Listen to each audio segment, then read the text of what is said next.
ಕಲೆಯೇ ಇರಲಿ, ಚಿತ್ರಕಲೆಯೇ ಇರಲಿ, ಸಂಗೀತ ಕ್ಷೇತ್ರವಿರಲಿ, ರಾಜಕೀಯವಿರಲಿ ಅಥವಾ ಕೃಷಿ ಕ್ಷೇತ್ರವಾಗಿರಲಿ, ಹೀಗೆ ನೂರಾರು ಕ್ಷೇತ್ರಗಳಲ್ಲಿ ಸಾಧನೆಯನ್ನು ಮಾಡಿದ ವ್ಯಕ್ತಿಯನ್ನು ಕಂಡು ನಾವು ಎಷ್ಟು ಸಂತೋಷವನ್ನು ಪಡ್ತೀವಿ ಅಲ್ವಾ.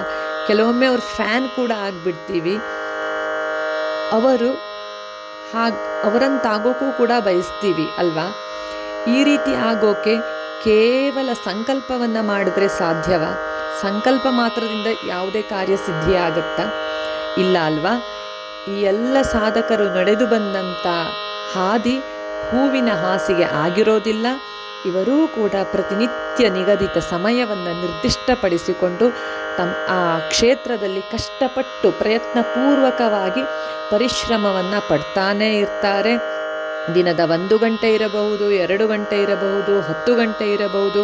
ಕೆಲವರಂತೂ ತಮ್ಮನ್ನು ತಾವು ತಮಗೆ ತಿಳಿದಂಥ ವಿದ್ಯೆಯಲ್ಲೋ ಅಥವಾ ಟ್ಯಾಲೆಂಟಲ್ಲೋ ಸಮರ್ಪಣಾ ಭಾವದಿಂದ ತಮ್ಮ ಜೀವನವನ್ನೇ ಅರ್ಪಿಸಿಕೊಂಡು ಬಿಡ್ತಾರೆ.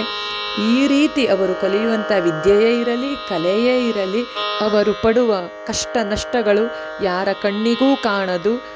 ಅವರು ಸಹಿಸಿದಂತಹ ಅವಮಾನಗಳಿರಬಹುದು ಅಥವಾ ಅವರು ಫೇಸ್ ಮಾಡಿದಂತಹ ಸಂದರ್ಭಗಳಿರಬಹುದು, ಜನರಿಂದ ಬರುವಂಥ ಹೀಯಾಳಿಕೆಗಳಿರಬಹುದು, ಯಾವ್ಯಾವುದೋ ರೀತಿಯಂತಹ ಅಪಮಾನಗಳನ್ನೆಲ್ಲ ಗೆದ್ದು ಅವಮಾನವನ್ನು ಸಹಿಸಿ ಅವರು ನಿರಂತರ ಪರಿಶ್ರಮವನ್ನು ಪಟ್ಟು ಕೊನೆಯಲ್ಲಿ ಅತ್ಯದ್ಭುತ ಸಾಧಕರಾಗಿ ಹೊರಹೊಮ್ಮುತ್ತಾರೆ.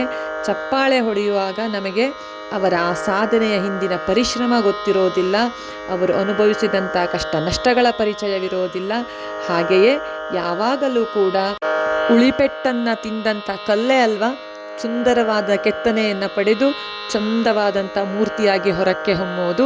ನೀವೂ ಕೂಡ ಹೀಗೆ ನಿರಂತರ ಪರಿಶ್ರಮವನ್ನು ವಹಿಸಿ ಯಶಸ್ವಿ ಪುರುಷರಾಗಿ ಸಾಧಕರನ್ನು ನೋಡೋದರ ಜೊತೆಗೆ ಅವರ ಸಾಧನೆಯ ಹಿಂದಿನ ಪರಿಶ್ರಮವನ್ನು ನಿಮ್ಮ ಜೀವನದಲ್ಲೂ ಅಳವಡಿಸಿಕೊಳ್ಳಿ ಅಂತ ಹೇಳೋಕೆ ಇಷ್ಟಪಡ್ತೀನಿ. ಇದಕ್ಕೆ ನೀವೇನಂತೀರಾ?